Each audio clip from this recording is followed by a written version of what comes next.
Does your work schedule make you feel overexerted? Do you feel like your boss is always watching? It sounds like we need to get back to feeling human. This is RW EXERT, an Hour of Devastation standard.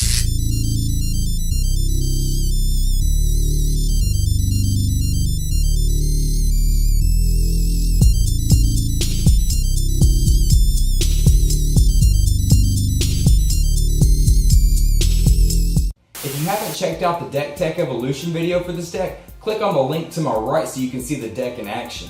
Also, don't forget to smash that like button. This deck is all about exerting creatures over and over again to take advantage of the bonuses that comes with exerting each creature. Unfortunately, exerted creatures don't untap during your next untap step, but if you give them vigilance, they won't tap anyway. So a playset of always watching is a must. Since we aren't playing a token strategy, it also gives all of our creatures +1/+1 as well. This deck is all about synergy, so let's check out the creatures that make this deck work. We're playing 27 in total.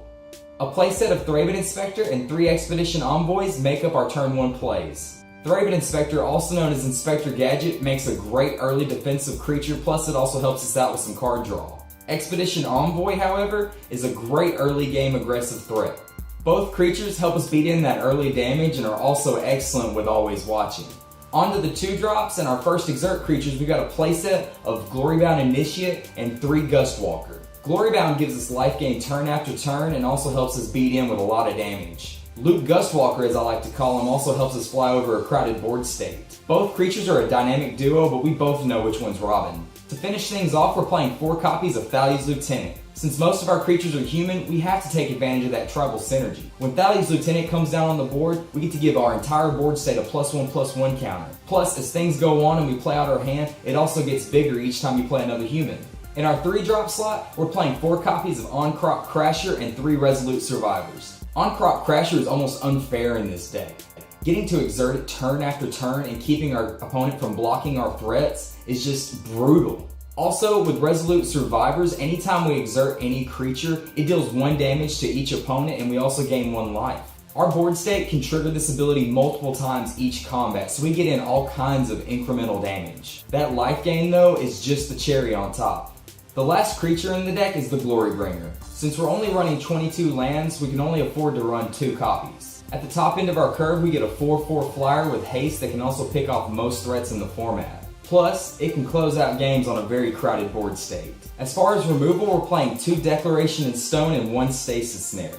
In a format where indestructible gods and token strategies run rampant, we want to be able to stifle any large threat or wide strategy. Also, we have 2 copies of Gideon, ally of Zendikar. He does everything we want him to do. He can come down in ultimate to give the entire team +1/+1, or he can make blockers, or he can just close out games and win, because that's all he knows how to do. To finish off the list, how's 2 copies of Insult to Injury sound? It doubles all damage, including the triggers from Glorybringer and Resolute Survivors, plus it can take care of any fog strategy. I'm not really concerned about the aftermath side, however it can come in handy as extra removal. As I mentioned earlier, we're playing 22 lands. Our curve is pretty low, so we don't want to get flooded, but taking a play from mono red, we have some deserts to help us out with that. 2 Sheffet Dunes and 4 Desert of the True help us keep gas in the tank and pump the team so we can beat in more damage on our opponent. Otherwise, we have 4 Inspiring Vantage, 4 Needle Spires, 7 Plains, and 1 lonely single mountain. Pretty straightforward color fixing from Needle Spires and Inspiring Vantage, plus Needle Spires can take advantage of always watching and become a 3/2 with double strike. Now let's talk sideboard. Always keep in mind your sideboard should depend on what your local meta looks like, but this is what I got for you. For artifact hate, we have 2 Fragmentize and 2 Abrade. Fragmentize can take care of most artifact threats and enchantments that we might run into, plus Abrade can also double as instant speed removal. For more removal, we have an extra Deck and Stone, an extra Stasis Snare, and 2 Cast Out. White is really great when it comes to flexible, unconditional removal. With that being said, if we need to, we can also convert to a more mid-range strategy. Against more aggressive strategies, we also have 2 copies of Sunscourge Champion. Sunscourge Champion is a human, so it takes advantage of our human tribal strategies, plus it also helps us out with some life gain. Oh, and did I mention it also has Eternalize? We can bring it back as a 4/4 and keep our life total high. Also, we have 2 copies of Ride Down so we can take care of any creature that our opponent can still block with.